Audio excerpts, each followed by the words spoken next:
Today's a fantastic story about manufacturing in regional Australia. They're building some amazing stuff. Stick around. Let's find out how TransTank International is building product from the ground up entirely on site in regional Victoria, servicing the world and employing hundreds. Just about every farm will have something that TransTank International builds, from slip-on water carts like this, chemical spray trailers, a huge range of high-quality heavy-duty fire trailers, linkage sprayers with booms, and even little cuties like this. Aww. Sid, how you going, mate? G'day, Tim. Thanks very much, mate, for the opportunity to come out to your factory.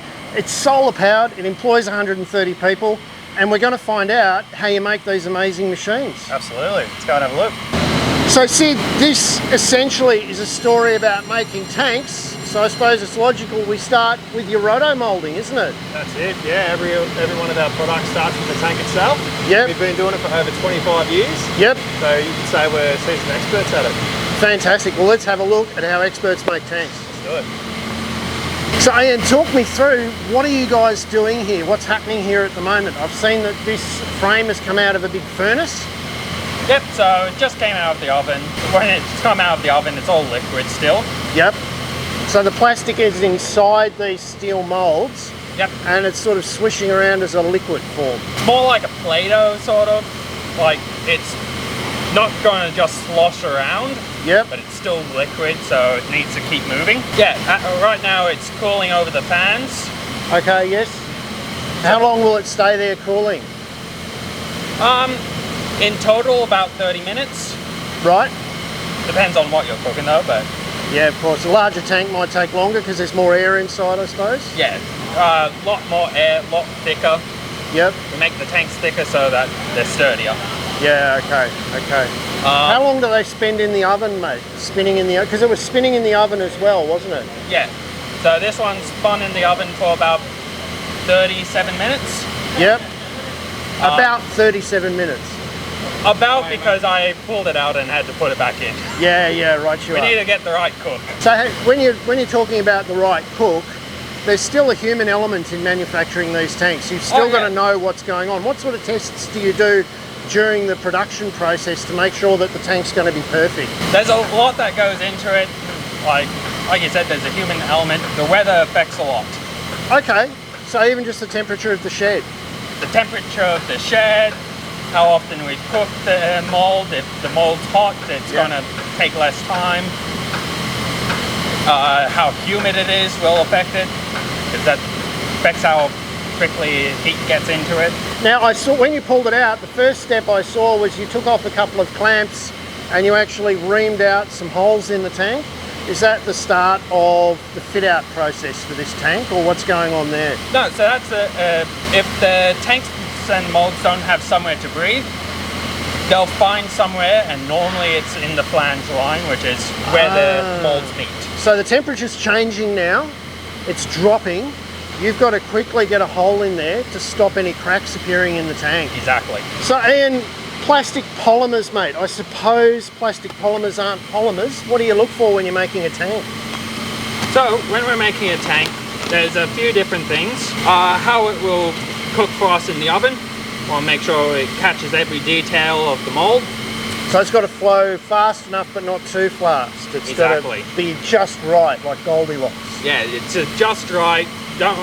If it doesn't flow enough, you'll get holes in tanks. If it flows too much, it will look like a mess inside once it's done. You want a water tank to be able to flex with the weight but not break. Right, so it's got to be flexible yet strong, and it's got to flow well under heat. Exactly.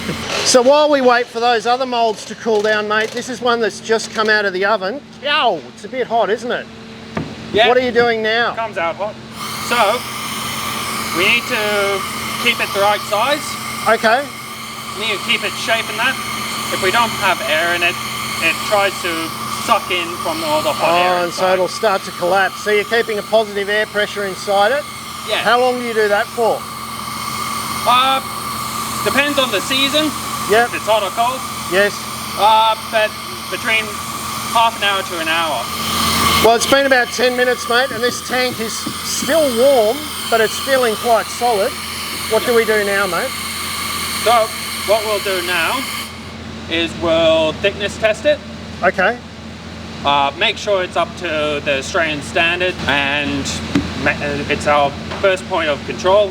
So the quantity of polymer, the amount of time spent in the oven, and the vagaries of weather all determine whether or not this is going to be up to the Australian standard. Yep. And this is the first part of the testing right now. Yep, you make sure it's all even across the board. So you're giving the tank an ultrasound, you're even putting goop on it like you would if you were checking an animal. Yeah, exact same stuff you would use for an ultrasound test. Wow. Are there any special skills to do this, or are you just... Not really, but we've got 12 points to check. Make sure it's thick all around the board. So that's 11 mils.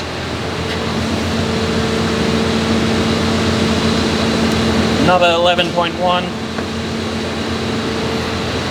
What's your minimum? The Australian standard minimum is 4.5 millimeters. So we go way above board for that.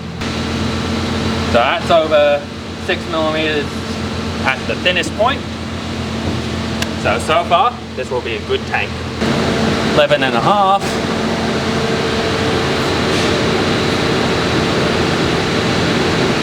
12.1. So congratulations are in order. It's expecting twins, and it's at least 1.5 times the Australian minimum standard for tanks.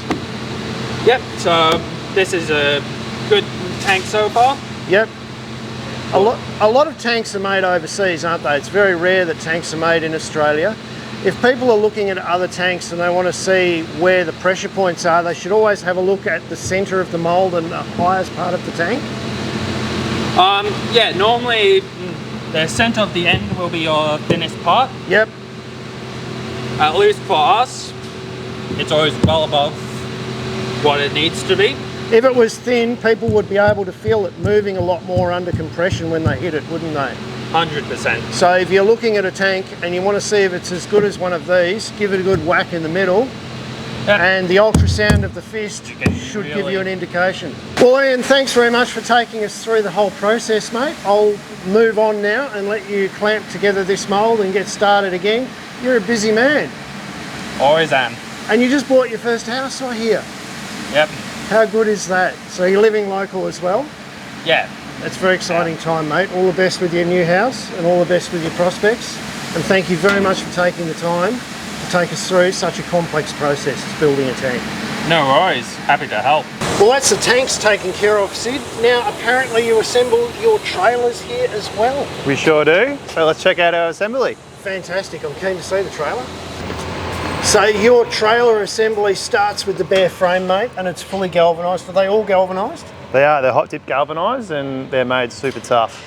Right. So we can expect to be able to hit these with a hammer then? Absolutely. Mason, how you going, mate? Hey, how are you, mate?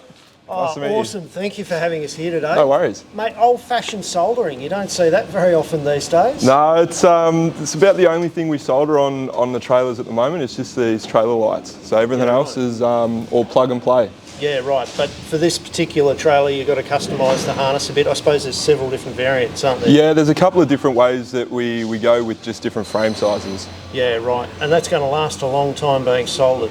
Well, that's the idea. So it's one of those things where once you know it, it's easy to sort of find your rhythm and go through your process.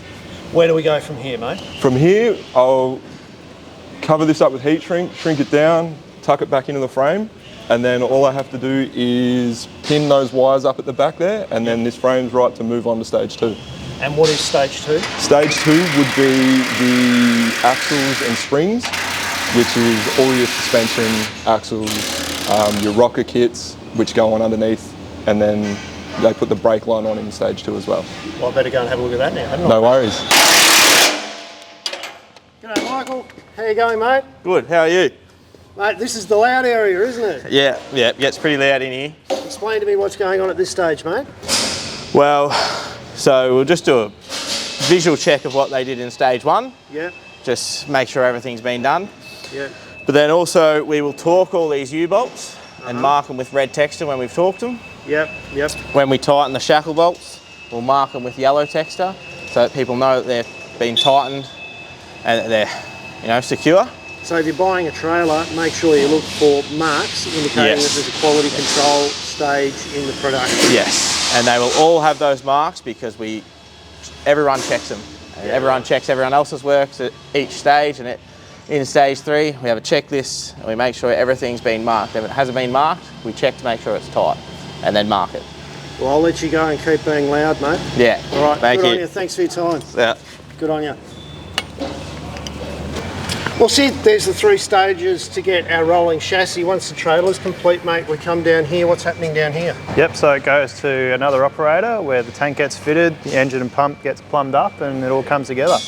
Beautiful. Let's go and find out how that happens. Liam, how you going, mate? Good, thank you. What are we up to today, mate? Just assembling the Fire Patrol 15. Okay. 2,400 litres, So nearly 2,500 litres of water. Yep. And you've got a fairly decent motor driving it here with a Davy pump on it. Yeah, that's correct. So it's a GX200. Yep. With the Davy pump on there as well. So it's all quality stuff. What are you doing at the moment? What are you assembling here? this is the actuator. So this controls the flow to our spray bar. Okay. So it's all electric. Right. Yeah, you do have manual ones obviously, but this one's electric, so it's all controlled here on the switch. So start it up and you're right. Yeah, that's correct. You can be panicking because it's a fire situation and it's not going to let you down. Yeah, that's correct. So now this has got a manual reel on it. Yep. But you can get also automatic reels as well. Yeah, that's correct. Yeah. So this one's just manual, so you just manually pull it out and wind it back up. Yep. And then obviously if you get the auto option, it's just pressing a button. Lockie, how you going, mate? Good, how are you? Not bad. Mate, you're assembling a reel here. This one's a hand-driven reel. Yep, manual reel, yeah. Yep. And you've got 3 different kinds, haven't you? You've got manual, you've got spring-loaded, and you've got electric. Yeah, yep. What makes a good reel, mate? I've used reels before and the things have literally fallen apart in my hands while I've been using them, and they've been brand name reels. What makes a reel good and what makes it stick together, do you think? I reckon a good reel would consist of good quality parts. Yep. Nice and heavy. Yeah, nice and heavy, good parts, good person putting it together, I guess. Yeah. You know, put it together properly. Yeah, take pride in what you do. Yeah. Yeah, I mean, that's about it, really. And you've got pretty heavy brass fittings here. Yeah, so nice brass fittings. Very good. A swivel on this one. Yep. So your hose will always move. And it moves without undoing the fitting. I think that's the problem I had with my reel. Yeah, right. Every time you move the hose, you're the loosening. thing undid. Yeah, yeah. Yeah, no, that's good. Yeah. All right, mate, well, I'll let you keep going to it. I'm going to go and check out quality control. Too easy. Have a good one. Good on you, mate. Paul, how you going, mate? I'm going well, thanks Tim, how are you? Not too bad. This looks like a complicated piece of kit. Tell me about it. Well, this is our floodlight unit. They're mainly used for dust suppression, landscaping and that sort of, or bigger project sort of work where... Fairly complex manifold here that you're going to assemble here. It is. This one's a single function unit, but we do have modular outlets so that we can add functions to it depending on what the customer requires. So you do a remarkable number of different options with each of these trailers, and you must get some sort of list from the floor boss. Yeah, we do. Required. So we do. So and we'll normally get a drawing to support it, and of course most of the units have SOPs to support the assembly guys to actually help build them. Yep. And we multi-train as much as we can. Okay, so you're not just doing the one thing all the time? No, we try not to. Yeah. So the more versatile your skill set is, the handier it is, obviously. And if someone's sick that day, things still get built? Exactly, yeah. Right. How long does it take you to train someone to be able to put trailers together on the floor, mate? It varies a little bit. So normally it would take conservatively a month to be able to know that they've got all the quality aspects in hand as well. And we produce a consistent unit. I keep hearing the quality work. You guys check your own work all the time and you check each other's work all the time? Yeah, 100%. And you'll find that most of the people have a lot of pride in what they work on. Yeah. So if we're proud of it, we know the customer will be proud of it. Yeah. And they'll be happy to use it. So, and maybe even market it unknowingly for it just through their appreciation of the product.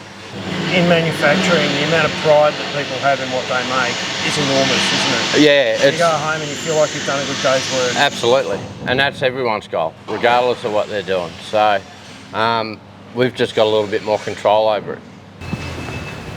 Well, Sid, thank you very much, mate, for taking us through the factory, not only where you manufacture tanks solely here, but you also do all of your trailer assembly.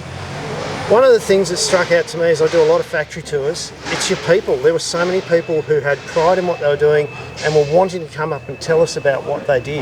Yeah. It's just fantastic culture here. Yeah, spot on. So it is probably our greatest strength is our people that we have working here. You know, they're all locals and, you know, they actually use the product that they're building. So A lot of these guys have farms in the local area Yep. and they're using the product on yeah, the so weekends and after work. Yeah, that's where the passion comes from. There is one more step that we need to check out, and that's our testing area. Do I get to spray someone? As long as it's not me. Yep.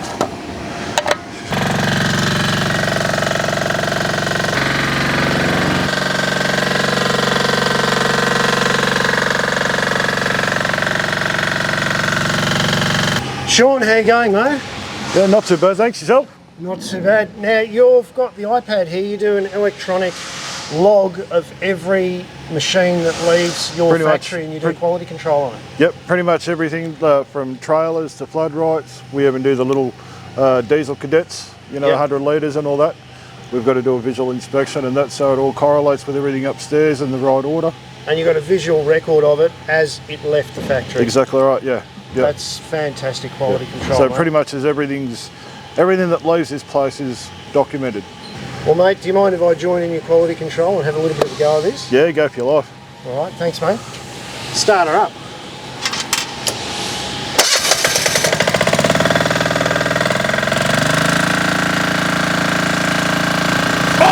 Guys, like and subscribe, and if you know someone who's wet behind their ears, send them this video.